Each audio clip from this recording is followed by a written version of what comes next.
And I originally went out for the drummer, Sandy West, but they said that I looked like Lita Ford, and I rocked out like her, so I did Lita, and I had a month to prepare the role. And Lita has some really intense solos, which are really hard to learn on the guitar, but we all pulled it off. It was really sad because we would all have band practice for like a month, and we would rehearse during filming. And then at the end, it was kind of like our band broke up because the movie was over. So we started this band, and now we're done. But yeah, to answer your question, yes. Well, we might as well keep on going with questions, guys. There we go. Did you actually get to meet Lita Ford? I did. I actually had a convention that I had in Vegas. This guy, she called me and she's like, "Hey, it's Lita." I'm like, "Oh, okay, whatever, yeah, right, whatever. Lita Ford's calling me on my cell phone." She's like, "No, man, it's Lita.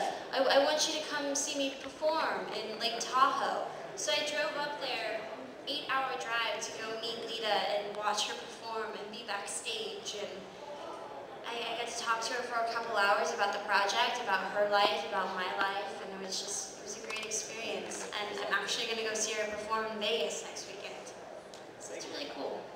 How you doing, Scott? I mentioned before I belong to the Runaways website, One California Paradise, and the Sherry Curry website, and I've met her twice, folks. Let me tell you, she's a very fantastic lady, Sherry Curry, especially when she's been true in life, and if you read her book. So, well, I'm going to go over to you, Scott. Just one question. Can you give us some thoughts on working on the Runaway film?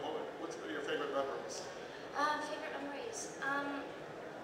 You know, probably one of my favorite memories is always having Sherry Curry and Joan Jett on set every single day. They were always there, and during rehearsal, during lunchtime, during filming, Joan would always rehearse the songs with us. I mean, they were always there, and they always gave us input. And I think that was one big memory. And also working with Kristen Stewart. She's an amazing girl, and she has so much talent, and she just has this energy that when she enters a room, you kind of know it's going to be a really good day. But yeah, I mean, I'm working with the girls and working with Joan and Sheree is probably the best memories of the film. All right. Hi. Hi. Hey, you.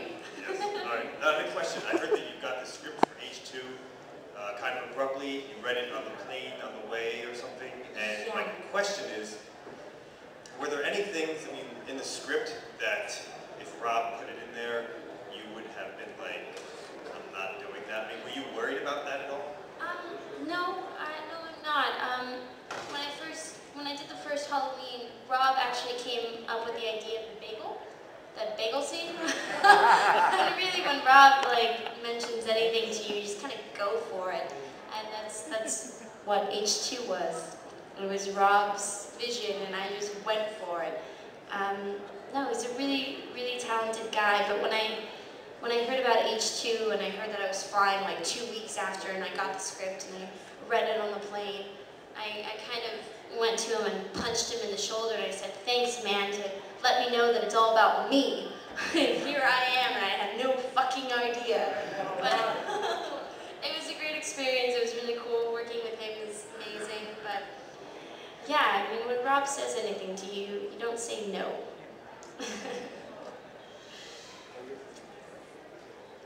Just had a question.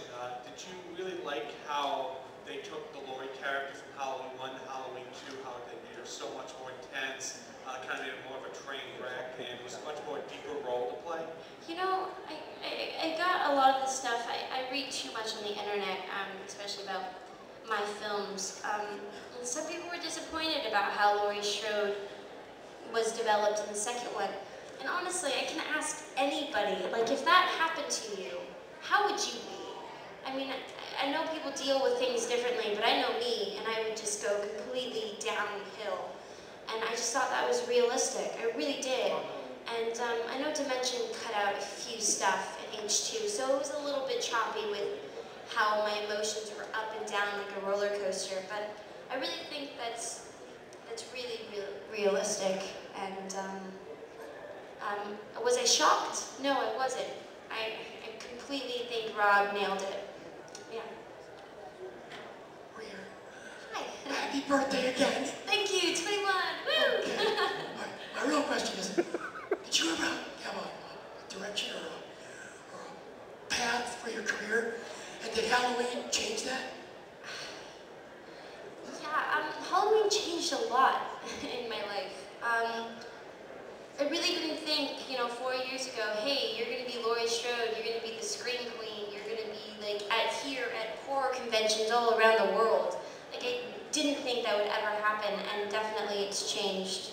Because before that I was doing Sleepover and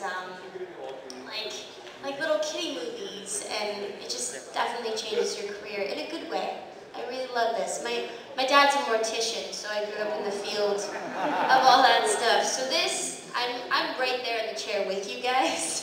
So, no, I love it. I love all this stuff. So it's really cool to kind of take like 4 days out of my life and go be a little kid and buy Chucky dolls and all this stuff. So it's really cool. Over here, Scott. Where's Meg? Where'd she go? Has there been any talk of a third film, or is that it? Okay, I think it was like 2 months ago, I got a call from my agent saying, there's a Halloween 3, it's in 3D, My Bloody Valentine director's directing it, we don't have a script, and you leave in like a month. And I called Rob and I said, did you know about this? Like, what's going on? He's like, yeah, I don't know what they're doing with it, I don't want any part in it at all. And so I called my agent and I said, decline the offer. I just think that they're rushing it and they're ruining it, and they're not thinking straight about it.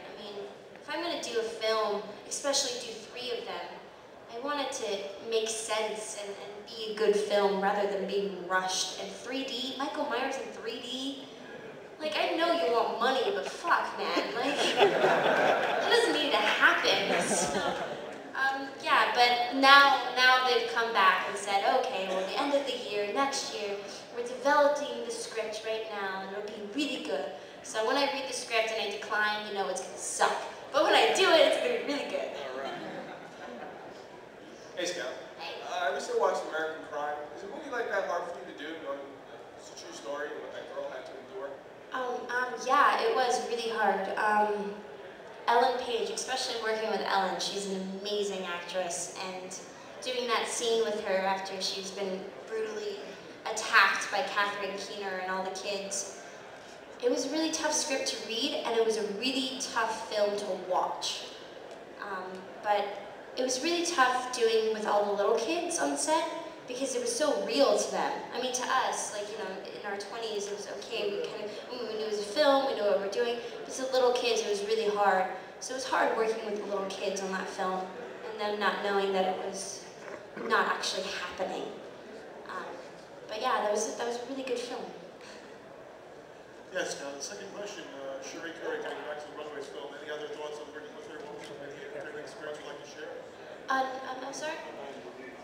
Any favorite moments working with Cherie Curry on the Runaways movie? Any other thoughts you could give us?